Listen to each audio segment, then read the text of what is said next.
जब छात्र कभी परेशान होकर हमसे एक अदद नौकरी के लिए ये कहते हैं कि सर किसी तरह कोई नौकरी लग जाए, और तब मैं उनसे अक्सर कहा करता हूँ कि जब नौकरी लगेगी तो एक नहीं लगेगी, कई लगेंगी।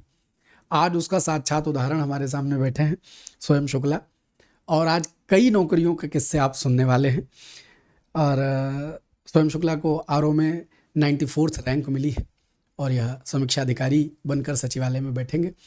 हमारे छात्र हैं, इस बात का गर्व एक अध्यापक को होता है कि जब कोई छात्र सफल होकर के आता है। और एक मज़ेदार किस्सा ये है कि ये खाली हमको ऑनलाइन ही नहीं जानते हैं, जब हम केडी कैंपस में मैथ्स पढ़ाते थे उन दिनों से हमको जानते हैं। और ये तो मैं चाहता हूँ स्वयं अपना परिचय स्वयं दे, और स्वयं का नाम बड़ा बढ़िया है। तो शुरुआत करते हैं। जैसा कि सर ने बताया कि नाम तो स्वयं शुक्ला, सर ने परिचय दिया ही है। बाकी मैं सर को सन 2018 से जानता हूँ। उस समय सर केडी कैंपस में मैथ पढ़ाते थे और मैं भी वहाँ जाता था। फिर उसके बाद उसके पहले मैं बता दूँ अपनी प्रारंभिक शिक्षा के बारे में। मैंने अपना 12th जो है वो सरस्वती विद्या मंदिर इंटर कॉलेज, एक सीतापुर में मोहाली जगह पड़ती है, वहाँ से किया हुआ है। और उसके बाद मैंने अपना स्नातक यहीं लखनऊ विश्वविद्यालय से गणित और फिजिक्स और जियोलॉजी विषय में किया हुआ है, वहाँ तक चला। उसके बाद मैंने एक कोर्स होता है टीचिंग के लिए, डीएलएड कहते हैं उसे, वो डीएलएड किया हुआ। BTC बीटीसी, पहला उसका नाम बीटीसी होता था, वो डीएलएड किया हुआ है। वो मेरा 2020 में कंप्लीट हुआ है।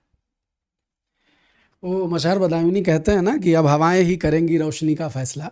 अब हवाएं ही करेंगी रोशनी का फैसला, जिस दिए में जान होगी वो दिया रह जाएगा।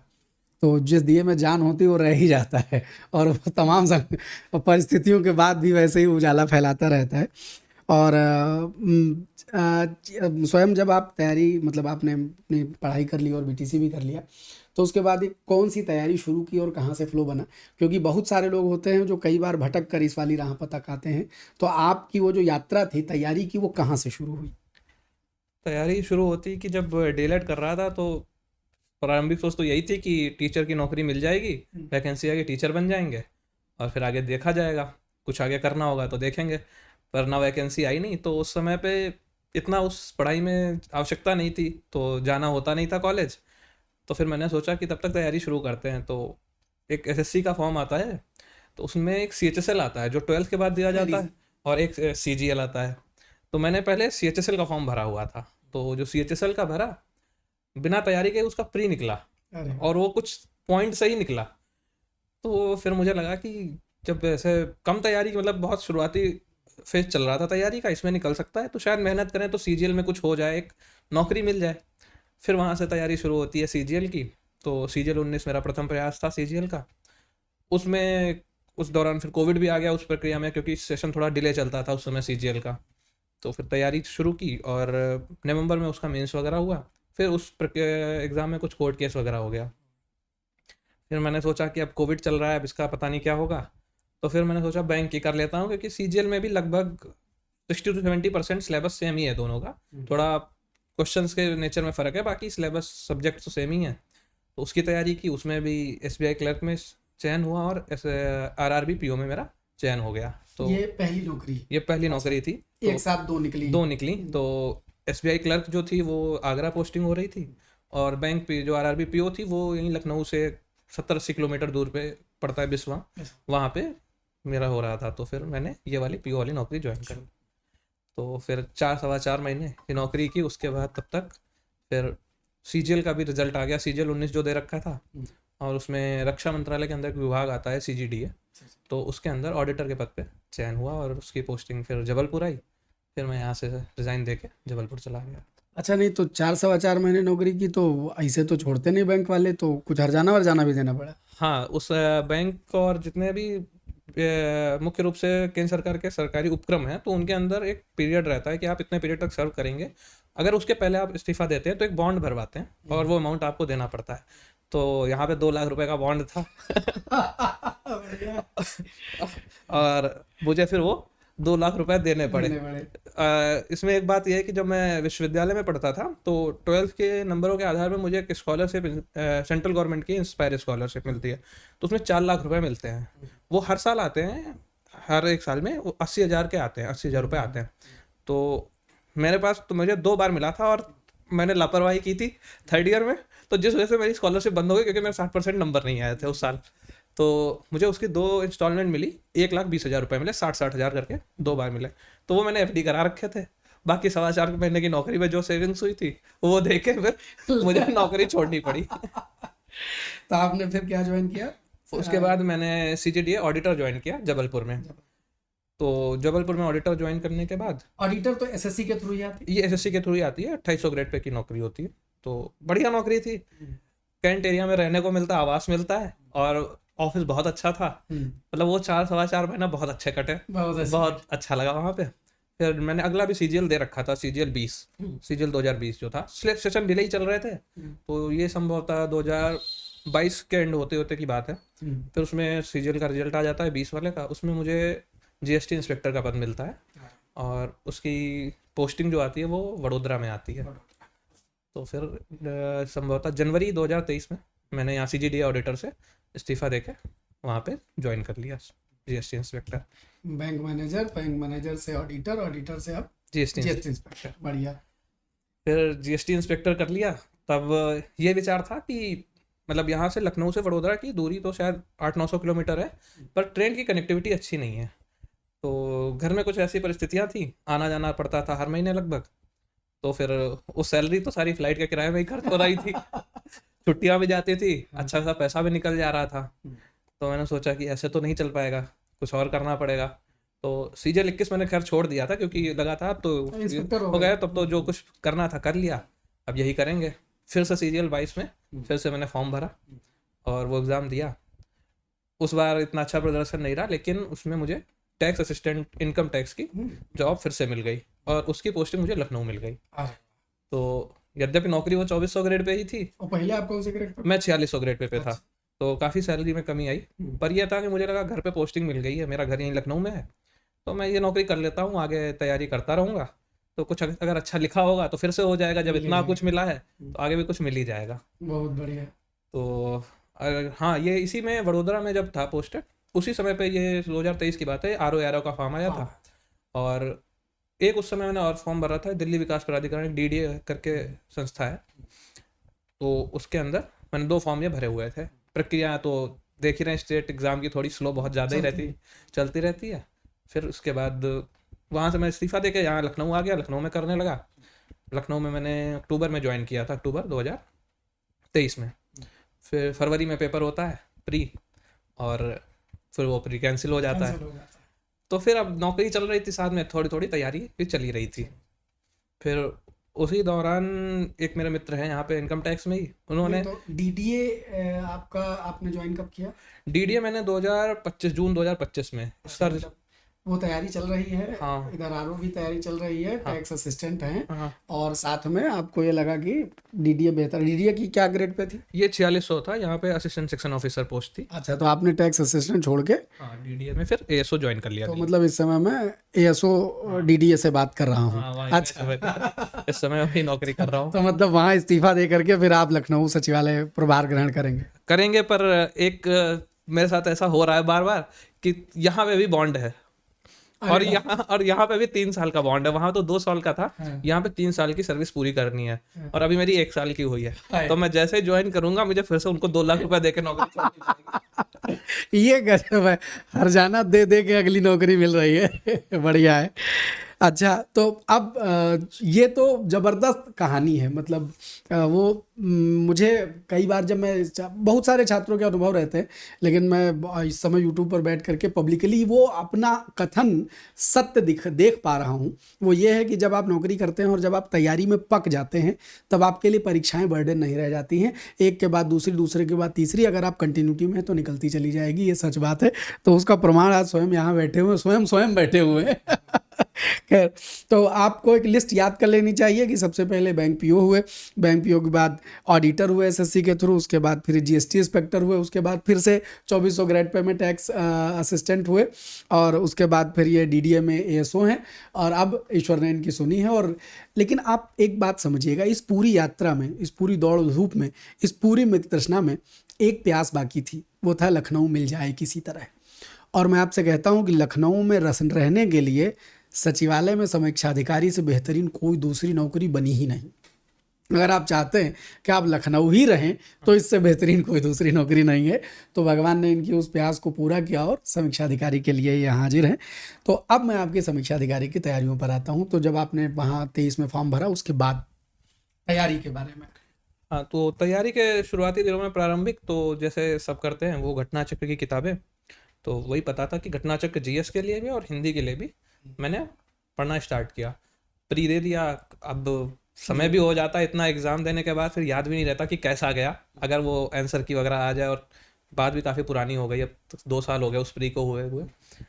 फिर एग्ज़ाम कैंसिल होता है, तो मैं से एक साथ में मित्र हैं इनकम टैक्स में। नहीं तो आप हमको मैथ्स के तौर पर तो जानते थे, हाँ। लेकिन क्या यूट्यूब पर हम आ गए हैं ये सब कुछ? नहीं नहीं, इस संबंध में इसलिए नहीं जानता था क्योंकि हिंदी कभी ऐसे एग्ज़ाम के लिए ज़रूरत नहीं पड़ी। जितने एसएससी के या बैंक के एग्ज़ाम है वहाँ पे इंग्लिश ही आती है, तो हिंदी के ना आने की वजह से कभी देखा ही नहीं कि हिंदी में कौन शिक्षक पढ़ा रहा है और क्या पढ़ा रहे हैं, तो उसकी कभी आवश्यकता नहीं पड़ी।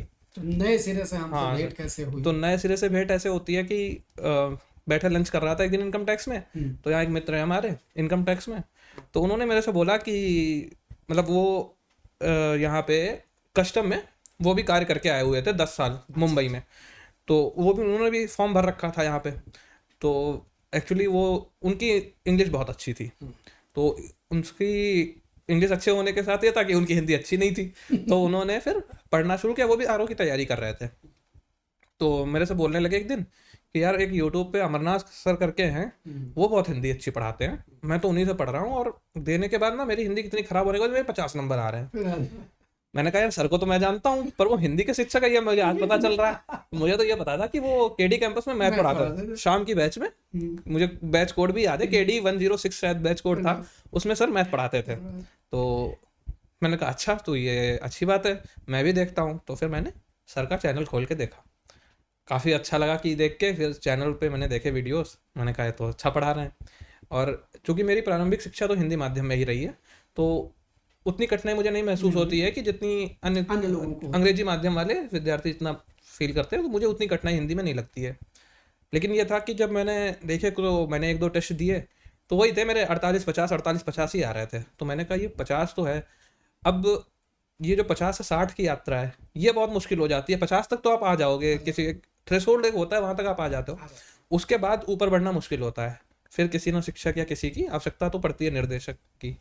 तो फिर मैंने सर का उस समय पे प्रारंभिक के लिए कोर्स जो आया था बैच था, वो मैंने सोचा कि मतलब मैं सोचता हूँ कि समय कम रहता है, नौकरी के साथ समय कम रहता है, इसलिए पेड कोर्स ही ले लो, तो जो है उसमें वो सब अच्छे से करा देंगे और अपने एफर्ट्स नहीं लगाने पड़ेंगे कि कहाँ पे क्लास है, क्या ढूंढूं, ऐसा कुछ नहीं, वो सब एक तरीके से प्रॉपर वे में मिल जाता है। तो सर का मैंने वो बैच ले लिया।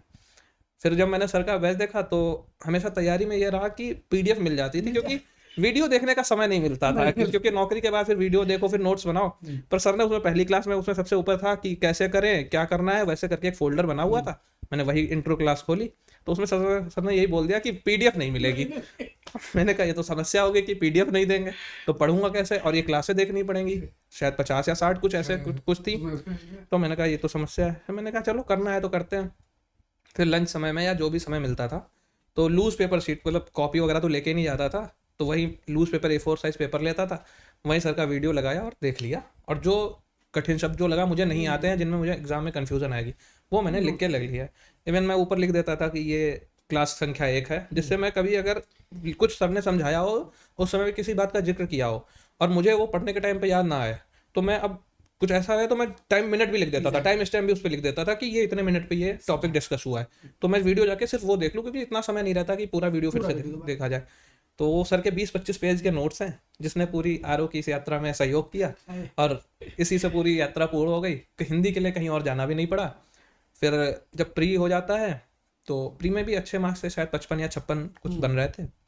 फिर उसके बाद ये मेंस की यात्रा शुरू होती है, तो पहले मैंने सोचा कि क्या किया जाए, मेंस का कैसे किया जाए। फिर सर ने वो प्री तो ले रखा था, फिर मेंस में भी वो ऑब्जेक्टिव में तो ऐड कर दिया था वो पार्ट। फिर मैंने सोचा कि शायद साफल्य बैच नाम था, साफल्य नाम था, मैंने कहा ले लेते हैं, जितना समय निकलेगा। अच्छा, इसी बीच ये हो गया कि ये जो फिर से प्री और मेंस हुआ, ये इस समय मैं दिल्ली में पहुंच चुका था। तो दिल्ली की नौकरी के साथ थोड़ी दिक्कत समस्या ये है कि वहाँ पे थोड़ा ऑफिस के लिए जल्दी निकलना पड़ता है, थोड़ा टाइमिंग का इशू है, तो वहाँ समय थोड़ा कम मिल पा रहा था। शुरुआत की पोस्टिंग भी थोड़ी सी हार्ड हो गई थी मेरी, तो उसमें समय कम मिल पा रहा था। मैंने कहा देखिए ले तो लेते ही हैं, फिर जितना समय निकलेगा किया जाएगा, जैसे बनेगा समय बन पड़ेगा। तो उसका मैंने एक यात्रा ये तरीका निकाला कि जो ऑब्जेक्टिव के लिए सर ने, अब मैंने खरीद रखा है पेड कोर्स, पर अब पेड कोर्स में क्या होता है, शायद वो स्पीड स्लो हो, कुछ भी है। तो मैंने क्या किया, सर ने देखा, सर ने एक विहंगावलोकन करके सीरीज डाल रखी थी, जो PYQ हैं सारे, वो एक में टॉपिक के कंपाइल कर रखे जो थे। वो हमने अपने पेड स्टूडेंट से भी कहा था कि आप विहंगावलोकन देखिए, और उसको मैंने यहाँ भी डाल दिया था क्योंकि पढ़ाने में तो पूरा रस वही है। हाँ, पर ये मेट्रो क्या है कि मेट्रो अंडरग्राउंड चलती है, तो थोड़ा बहुत नेटवर्क का इशू आता है। तो मैं क्या करता था, अपने घर पे वो वीडियो डाउनलोड कर लेता था यूट्यूब पे। उसके लिए मुझे यूट्यूब का प्रीमियम लेना पड़ा। सर का कोर्स सस्ता पड़ा, आधे साधन मुझे महंगे पड़ गए। फ्री वाला कंटेंट पढ़ना मुझे महंगा पड़ा। उसमें मैंने यूट्यूब प्रीमियम खरीदा, तो यूट्यूब प्रीमियम में शायद 4x की स्पीड मिल जाती है, और ये डाउनलोड की सुविधा मिल जाती है। तो मैंने यूट्यूब प्रीमियम लेके फिर वो वीडियो डाउनलोड करता था, और उनको 2.5-3x की स्पीड पर लगा के मैं मेट्रो में उसको पढ़ता हुआ चला जाता था। सीट तो मिलती नहीं थी, खड़े रहो कहीं कोने में खड़ा होकर वो क्लासेस करता था। तो इस प्रकार से जो ऑब्जेक्टिव मेंस में आता है वो तो मेरा पूरा मेट्रो में ही मैंने पढ़ डाला, क्योंकि नोट्स जो थे वो मेरे पास लूज शीट में थे, वो पढ़ लेता था। और बाकी जो यूट्यूब पे सर कुछ नया पढ़ाते थे, जैसे जो क्वेश्चन आते हैं जो बहुत कंफ्यूजन क्रिएट करते हैं कि ये शुद्ध है कि विलोम, ऐसे कोई चलाई थी, तो वो उनसे मैंने सर को वो वाले वीडियो भी सारे यूट्यूब से, मतलब मैंने प्री जो है वो पेड से पढ़ा है। मेंस मैंने पेड कोर्स खरीदा, लेकिन पढ़ा मैंने ऑब्जेक्टिव वाला पूरा मैंने इससे पढ़ लिया। और उसमें जो फिर आलेखन और निबंध, ये तो ऑब्जेक्टिव वाली हिंदी का पूरा सीन रहा कि आपने ऑब्जेक्टिव पहले बैच भी पढ़ रखा है बेसिक, और उसके बाद यूट्यूब पर आपने अभ्यास किया, विहंगावलोकन भी देखी। अब मुख्य परीक्षा पर आ जाएं तो एक पोर्शन है आलेखन और निबंध। तो आलेखन और निबंध में आपने अपनी इस नौकरी में समय कैसे निकाला, कितना वक्त लिखा, और जब पेपर देने गए तो वो जो पहले की तैयारी थी वो कैसे काम आई, इस पर। तो जो ये मुख्य परीक्षा के जो विषय है आलेखन और निबंध, तो इसके लिए समस्या ये थी कि मतलब मैं लिख नहीं सकता था बैठ के ऑफिस में, इतना समय नहीं मिलता था कि मैं लगातार पढ़ तो सकता था, कहीं भी चलते फिरते या डेस्कटॉप पे काम कर रहे हैं तो एक विंडो ओपन कर ली, उसमें कुछ पढ़ लिया जो भी है। तो वीडियो तो मैं इतना नहीं देख पाया, पर जो शुरुआत की क्लास है तो वो मेट्रो में देखता था मैं। तो आलेखन में कि कैसे लिखते हैं गद्यांश वगैरह, हिंदी मीडियम पढ़ा और सरस्वती विद्या मंदिर से तो कुछ कुछ आइडिया था, पर परीक्षा में कैसे होता है, इनमें कैसे लिखा जाता है, उसमें तो कवि कहना चाहते हैं उस तरीके से लिखते थे वो, अब इसमें कैसे किया जाता है, तो ये देखना था। तो सर की क्लासेस थी, मैंने मेट्रो में वो क्लासेस देखी। लिखने का अभ्यास इतना नहीं रहा अब, लेकिन मैं किसी को ये नहीं बोलूँगा कि आप लिखोगे नहीं तो भी चल जाएगा, क्योंकि मैंने 12th तक बहुत हिंदी लिखी है। और इसमें मतलब कि बीच बीच में जो विभागों में कंपटीशन भी होते रहे उनमें भी प्रतिभाग किया, और उसमें भी स्थान आया। तो फिर ये था कि हाँ मतलब लिखने में मुझे समस्या नहीं है कि मैं लिख लूँगा, क्योंकि मैंने PCS मेंस 24 भी दिया हुआ था। तो जब लिखा था तो मैंने तैयारी कुछ नहीं की थी, कुछ भी मुझे नहीं आता था, पर मैं वहाँ कॉपी भर के चला आता था पूरी हिंदी में। तो मुझे यह था कि स्पीड की दिक्कत नहीं थी, और सेंटेंस फ्रेमिंग और इन समस्याओं से मुझे समस्याएं इन विषय में नहीं आती थी बहुत ज़्यादा। तो फिर तरीका लिखना कैसे है और क्या लिखना है ये तो पता है, क्या लिखना है और कितना बेहतर लिखना है कि जिससे मार्क्स मिले, वो सर की क्लासेस से देख के मैंने PDF से जैसे उसमें तो PDF भी देते हैं PDF। और हाँ, मेंस में ये चीज़ मैंने खास देखी कि मेंस में जो ये निबंध वाले थे उसमें सर ने जो मॉडल निबंध थे वो दे रखे थे, तो मुझे वो सही लगा कि कम से कम चलो इसकी क्लास नहीं देखनी पड़ेगी। क्योंकि वो अच्छा मुझे याद है मैं PDF के निबंध में जो निबंध मैं अपनी ओर से लिख के, मैंने सारे निबंध अपने मन से लिखे हैं, और हर बार मतलब जब मैं बैच बनाता हूँ तो वो ऐसा नहीं कि मेरे पास कोई एक नोट्स है, अब अगली बार जब पढ़ाऊँगा तो चीज़ें बदल जाती हैं, ढंग बदल जाता है, कंटेंट तो वही रहता है। तो PDF मैंने निबंध जिस तरह लिखे हैं तो उसमें मैंने लिखा है कि ये वो समझाते हुए पहले उसके ऊपर इंट्रो दिया था कि आपके हेडिंग नहीं डालनी है, ऐसे लिखना है, और फिर वो निबंध के PDF दिए थे। तो वैसे बावजूद इसके मैं कहता हूँ कि भले ये PDF पढ़ के काम चला लेंगे, लेकिन पढ़ना लेक्चर देखना जरूरी है। अच्छा, निबंध में क्या स्ट्रेटजी आपने अपनाई उस पर? निबंध में तो जैसे करता था कि मैं एक तो सर के जो दिए मॉडल वो पढ़ लिया, फिर दूसरा उसमें सर से मैं पहले एक जैसा ही निबंध लिखता था कि या तो डेटा से लिख दे रहा हूँ या मतलब कुछ नयापन नहीं आ रहा था निबंध में। तो फिर मैंने सर ने बताया कि प्रश्नवाचक शैली में लिख सकते हैं, स्टोरी फॉर्म स्टार्ट करके लिख सकते हैं, वो सीख के मैंने फिर निबंध लिखे, और वो अच्छा लगा पढ़ के, खुद को भी अच्छा लगा कि ये ठीक लिख रहा है। और जो मेरे इनकम टैक्स में मित्र थे उनको भी मैंने दिखाया, तो उन्होंने कहा नहीं आपका निबंध अच्छा जा रहा है, आप करते रहो।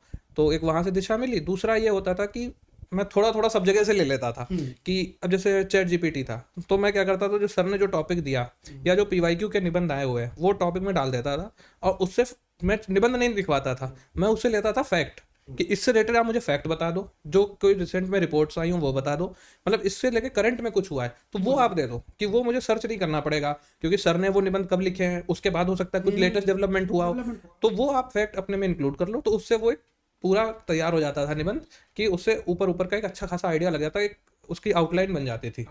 फिर बाकी आगे फिर जो सर ने बताया था जैसे लिखना है, वो सारी प्रक्रियाओं का पालन करते हुए अब निबंध लिखने में मजा आता हाँ अब बढ़िया आता है। और 25 वाला भी मेंस दिया है, और मैं कहता हूँ कि सबसे अच्छा मैं निबंध लिख के आया हूँ। है। ये जबरदस्त है। आप देखिए, आलेखन वाले पोर्शन में मैं हमेशा कहता हूँ कि आलेखन वाले पोर्शन का एक ढांचा बनाया है। उसमें आपने पत्र का फॉर्मेट पढ़ लिया, यहाँ कॉमा लगेगा यहाँ नहीं लगेगा, ये सब छोटी छोटी बातें, और एक कंटेंट बना लिया। लेकिन उसके साथ भी उसमें भी क्रिएटिविटी होती है कि आप पत्र लिखें तो आपने पत्र कितना क्रिएटिव लिखा, दैट मैटर्स। उतना कॉमा वॉमा मैटर नहीं करता है, लेकिन निबंध वो चीज़ है जो आपको अपने भीतर डेवलप करनी होती है। एक अध्यापक का काम वो इतना होता है कि वो आपके लिए दिया जला के रख दे, उजाला हो गया, अब आप रास्ता खुद देखें। आपको अपने भीतर वो क्रिएटिविटी डेवलप करनी पड़ेगी। और मुझे बड़ी खुशी है कि जितने छात्रों से मैंने इंटरव्यू लिया है, मैं उनसे बोलता हूँ निबंध लिखने में कैसा रहा, मज़ा आने लगा। बस यही एक चीज़ जो मैं चाहता हूँ डेवलप हो जाए। अब ये निबंध मेरा नहीं है, ये आपका है और उन सब छात्रों का है जिन्होंने निबंध के वो विधा सीख लिए, क्योंकि सॉफ्टवेयर आपके भीतर है। अमरनाथ खाली उसको अपडेट करने वाले हैं, तो मेरी जिम्मेदारी, मैंने अपडेट कर दिया, तो आप लिखिए। खैर, तो ये बेहतरीन बतकही इनके साथ हुई और इन्होंने बताया अपनी तैयारियों के बारे में। पढ़ाई के साथ आप एक बहुत वो नॉर्मली जो तैयारी करने वाले लोग और जो जॉब में हैं, आपने बताया कि आप मेट्रो में पढ़ लेते थे, उसके अलावा कोई टाइम ऐसा हो पाता था, मतलब अपनी दिनचर्या, अपनी नौकरी का शेड्यूल, और किन किन घंटों में आप पढ़ पाएँ, ये ज़रूर बताएं। जैसे शाम को एक समय जनरली हो क्या होता है कि शाम को ऑफिस से आने के बाद जब आप दिन भर काम करो तो फिजिकली ना थको तो फिर भी मेंटली थोड़ी थकावट हो जाती है। तो मैं कोशिश करता था कि मैं या तो आने के बाद सो जाऊं थोड़ी देर, फिर उठ के पढ़ लूं, या रात में सो जाता हूं और सुबह उठ के अर्ली मॉर्निंग पढ़ लूं। पर सुबह ये होता था कि मुझे 7 साढ़े 7 बजे से तैयार होना लगते थे मैं ऑफिस के लिए, तो सुबह इतना समय नहीं मिलता था। पर हाँ ये रहा कि ऑफिस में भी बहुत सहयोग रहा लोगों का, तो लंच टाइम हुआ या कभी काम नहीं हुआ, थोड़ा कम काम हुआ तो साथ में या तो उसने कर लिया, तो उस समय जो समय मिला तो वही है कि हमेशा वीडियो डाउनलोड रहते थे, मौका निकाल के वो रहा हो, चाहे जीएस के संबंध में रहा हो। जीएस में भी जो नोट्स या पीडीएफ होते थे वो मैं अपने सिस्टम पे ही रखता था, बीच में ही खोल के उसको समय मिला तो पढ़ लिया, और ऐसे ही करके चलता रहा। बात और ये है कि नौकरी थी तो इतना डर भी नहीं था कि कि कुछ कैसा प्रतिकूल रिजल्ट आ जाएगा, बस एक प्रक्रिया थी जिसमें लगे हुए थे, और ये चल ही रहा है लगातार काफ़ी समय से कि जॉब के साथ पढ़ाई चल रही है, तो मेरे लिए तो नॉर्मल चीज़ है। मुझे लगता है जिस दिन पढ़ाई नहीं होती उस दिन मैं फिर, अब जब से आरओ का रिजल्ट आ गया तो मैं खाली हूँ, मैं घूमता रहता हूँ इधर उधर कहीं आज हम किताबें देखे भेजेंगे। कि कहीं मैं और चला जाता हूँ, कहीं उत्तराखंड चला जाता हूँ, कहीं राजस्थान घूमने चला जाता हूँ, हर वीकेंड में कहीं ना कहीं बाहर ही चला जाता हूँ, क्योंकि अभी तो कुछ पेपर ऐसा है नहीं। फिर आगे अब देखेंगे कि कोई तैयारी अगर मन करेगा तो आगे की जाएगी। बेहतरीन है। ये जानिए कि जो लोग, जितने भी स्टूडेंट्स हैं, जब पहली बात तो दुनिया आपको कैसी भी राय दे मुझे नहीं मालूम, मैं आपसे कहता हूँ, आप जिस भी जॉब या नौकरी में हैं और अगर वो सिक्योर है तो उसको छोड़कर तैयारी करने का रिस्क ना लें। हो सकता है आपको कोई मोटिवेशनल स्पीकर बतावे ज़िंदगी में बस एक सपना देखो, एक ही करो, नहीं। अगर आप ये कर रहे हैं तो आप ये गलत करेंगे कि आप नौकरी छोड़कर कोई तैयारी शुरू करें। आपके पास जीवन यापन के आर्थिक स्थिति की मजबूती अगर भगवान ने दे दी है तो आपको उसको छोड़ना नहीं है, आपको उसके साथ मैनेज करना है। और उसका उदाहरण ये है कि नौकरी दर नौकरी बढ़ती चली गई, लेकिन ये नहीं कि वो परीक्षा के लिए नहीं छोड़ा गया है कि अब मैं तैयारी करूंगा, क्योंकि ईमानदारी से आप दिन में 6 घंटा 8 घंटे से ज़्यादा नहीं पढ़ सकते। अब आप नौकरी छोड़ करके बैठे, आपको लगता है हम 24 घंटा पढ़ेंगे, मैं लिख के देता हूँ, जितने नौकरी छोड़ के बैठो तुम हमको अपना शेड्यूल भेज दो, हम तुमको बता दें कि तुम 18 घंटे कभी पढ़ोगे। 6-7 घंटा से ज़्यादा हो ही नहीं सकता। तो अपना मैनेजमेंट हो सकता है, जो तैयारी आप साल भर में कर पाते हो उसमें आपको 2 साल लग जाएगा। अगर आप में विल होगी तो ये रिस्क नहीं लेना है। और वो रिस्क ना लेने का उदाहरण ये सामने है कि ये अपनी नौकरी, अच्छी नौकरी मिली या घर के पास आने वाली नौकरी मिली इसलिए नौकरी छोड़ी, ये नहीं जब हम छोड़ के अब हम जब एसडीएम ना बन जाएंगे तो ये बहुत इम्प्रैक्टिकल तरीका है, अव्यावहारिक तरीका है जो आपको नहीं अपनाना है। और नए बच्चों से तो यही अच्छा है, जो एकदम ABCD तैयारी आपने तो यात्रा शुरू कर दी, नए छात्रों के लिए जो अभी ग्रेजुएशन करके और तैयारी शुरू करें उनके लिए कोई एक मैसेज देना चाहें कि वो क्या करें? जो नए लोग तैयारी में आ रहे हैं, पहली बात तो आप लोग ये समझ के आइए कि ये तैयारी जो एग्ज़ाम है ये इसमें निश्चित कुछ भी नहीं है। प्रक्रिया, आप बहुत सारी प्रक्रियाएं ऐसी होंगी जिनको लेकर आपकी शिकायत रहेगी, जैसे ये पीसीएस या अपना आरओ होगा जिनमें सब्जेक्टिव पेपर आता है। इसमें मार्किंग को लेकर बहुत इश्यूज आते हैं कि अच्छी हुई, बुरी हुई, एग्जामिनर कैसा मिला, ये हमेशा रहेगा। इस प्रक्रिया में आज भी रहेगा, अगर इसी तरह व्यवस्था चलती रही 10 साल बाद भी ये रहेगा। कोई भी आ जाए इस व्यवस्था को परिवर्तित नहीं कर सकता, कितना भी अच्छा, क्योंकि ये कोई ऑब्जेक्टिव चीज़ नहीं, सब्जेक्टिव चीज़ है। इसलिए हमेशा इस बात को ध्यान रखें। अगर आपको तैयारी में ऐसा लग रहा है कि आप आर्थिक रूप से आपको कुछ समस्याएं आ जाएंगी 1.5-2 साल बाद, और ये तो हमेशा ही रहेगा कि हमने भी कोविड का पीरियड देखा। मैंने तैयारी शुरू की 2019 में, पूरा कोविड निकल गया, 21-22 आते आते वो मेरे रिजल्ट होते रहे, तो वो और उस ड्यूरेशन में एग्जाम नहीं हुए, तो मुझे नहीं लगा इतना बोझिल, वरना वो प्रक्रिया 3 साल की बोझिल हो जाती है और एक ना कहीं पे आपको आर्थिक समस्याएं आने लगती हैं। तो आप उसका कुछ सोल्यूशन ढूंढ के रखिए। आपको कुछ भी करना है, आप एक होम ट्यूशन ले लीजिए। आप बात ये नहीं है कि आप कितना कमा रहे हो, एक इतना होना चाहिए कि आप उस चीज़ को सस्टेन कर पाओ कि हाँ अभी मेरे पास व्यवस्था है, चल जाएगी। और ऐसे कोई एग्जाम दे लो जो ऑब्जेक्टिव हो ज़्यादा, कि जिनका रिजल्ट आना श्योर शॉर्ट है कि अगर आपने किया है, क्योंकि ऑब्जेक्टिव एग्जाम जब आप देते हो तो आप डेली मॉक देते हो और उसमें आप अपनी प्रोग्रेस देख लोगे। यहाँ पे आप जैसे टेस्ट लिख भी दोगे और आपको टीचर अच्छे मार्क्स दे भी रहा है, पर वहाँ किस टीचर ने कॉपी चेक की और वहाँ कैसे मिले तो नहीं पता है। यहाँ पे ऑब्जेक्टिव सही है तो सही है, वो यहाँ भी सही है, वो वहाँ भी सही। तो इसलिए ये बहुत ज़रूरी है कि आप कोई ऐसी तैयारी के साथ शुरुआत करो। अगर समस्या है, नहीं है तो फिर आप जैसा चाहो, फिर तो आपको कुछ बताने की आवश्यकता ही नहीं है। समृद्ध लोगों के लिए तो क्या, सब ठीक ही है, बढ़िया है। ये बढ़िया है। आगे जिसकी जीन कसी हुई है उस घोड़े पे कोई भी सवारी कर ले। तो कुल जमा बात इतनी है कि यदि आपको लगता है कि आपकी परिस्थितियां थोड़ी भी विपरीत हैं, तो उन परिस्थितियों के साथ सामंजस्य बिठा करके समय निकालिए तैयारी का। और यदि भगवान ने सब समृद्धियां दे रखी हैं और सब कुछ फेवरेबल है, तो आप अपना समय दे सकते हैं। लेकिन उसमें भी मैं ये कहूँगा कि डिसाइड योर टाइम। साल, 2 साल, 3 साल अपने मन में संकल्प करिए, आज की तारीख से लेकर इतने बरस तक मैं तैयारी करूंगा और उसके बाद मैं इसे छोड़ दूंगा, इस भाव से अगर आप सिर्फ तैयारी कर रहे हैं तो। वरना एक बी प्लान करिए और बाकी जब तक उम्र है तब तक परीक्षा देते रहिए।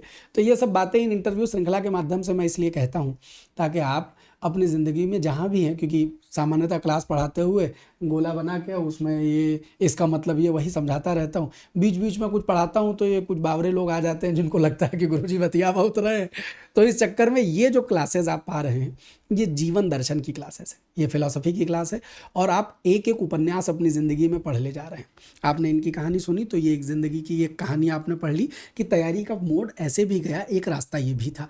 आपने जितनों को सुना, सबका अपना अपना रास्ता है। याद रखना, आपको भी अपना रास्ता स्वयं गढ़ना पड़ेगा, अपना रास्ता आपको चुनना पड़ेगा। इनकी परिस्थिति आपकी नहीं हो सकती या किसी और की परिस्थिति आपकी नहीं हो सकती, वह आपकी ही परिस्थिति होगी। और जब आप यहाँ बैठकर अपना किस्सा सुनाएंगे तो आपकी यूनिक कहानी होगी। तो मैं चाहता हूँ ऐसी तमाम सारी यूनिक कहानियों के लिए हमको मटेरियल मिलता रहे। इसका अर्थ यह है कि आप सफल होते रहें, जिस आनंद के लिए मैं पढ़ाता हूँ। भगवान आपको खूब सफलता दें। कोई आखिरी मैसेज ओवरऑल या कोई थैंक वाला भाव अपने घर परिवार और सबके लिए, मित्रों के लिए देना चाहें तो दे करके आज की बात समाप्त करें। देखिए, तैयारी के जो प्रक्रिया के दौरान ऐसा कई बार समय आते हैं कि आप किसी से नाखुश हो जाएंगे, चाहे वो घर परिवार के लोग हों, दोस्त मित्रों कि उसने ऐसा बोल दिया या वो सहयोग नहीं कर रहा है पढ़ाई में। आप ऐसा भाव किसी के प्रति मत रखिए, सीधी सी बात है। वो आपके जीवन में घटित होना है, वो उसके माध्यम से हो रहा है, किसी ना किसी के माध्यम से। कुछ समस्याएं हमेशा आर्थिक ही नहीं होती हैं, पारिवारिक हो सकती हैं, विभिन्न प्रकार की समस्याएं हो सकती हैं। तो सब भगवान के ऊपर छोड़ के और बढ़िया से तैयारी करिए जितने साल करनी। और सब जीवन बनाने वाला वही है, ले वही जाएगा। हमें बस ऐसा लगता है कि हम कर रहे हैं, हम कुछ नहीं कर रहे। सब करवाने वाला वो है, हम साधन मात्र है, सब चल रहा है। तो बढ़िया, किसी के प्रति द्वेष भाव मत रखिए, किसी भी विपरीत परिस्थिति में भी किसी के प्रति द्वेष भाव मत रखिए कि इसने ऐसा कहा, इसने वैसा कहा है, इन्होंने ये नहीं किया, वो नहीं किया। अपनी पढ़ाई पर ध्यान दीजिए, जो अपना मूल कार्य है।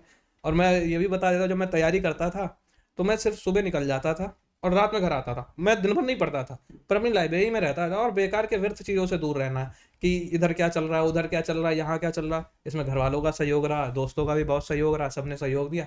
मेरे करने से अगर कुछ होता तो मैं क्या ही कर जाता, मैं बहुत कुछ कर लेता। सबका सहयोग रहता है, प्रत्यक्ष रूप से अप्रत्यक्ष रूप से। सबके प्रति प्रेम भाव बनाए रखिए और अपनी तैयारी बढ़िया से करते रहिए। क्या बात। इस बार जब हम अपने छात्रों के इंटरव्यू ले रहे हैं और ये भी सब ऑनलाइन पढ़े, ये तो हमको रग रग जानते हैं, मैं इनको जब पहली बार जान रहा हूँ तो मुझे लग रहा है ये सब थोड़े थोड़े गजब गजब फिलोसफिकल हैं। हाँ, हम कहते हैं कि दोनों हाथ उठा के कठपुतली कहो, ये सब जी रहे हैं उसको। चलिए, इस बेहतरीन वार्ता को आज करते हैं यहीं ख़त्म। मुलाकात करेंगे किसी और बेहतरीन कहानी के साथ अगले एपिसोड में हम। तब तक के लिए जय हिंद।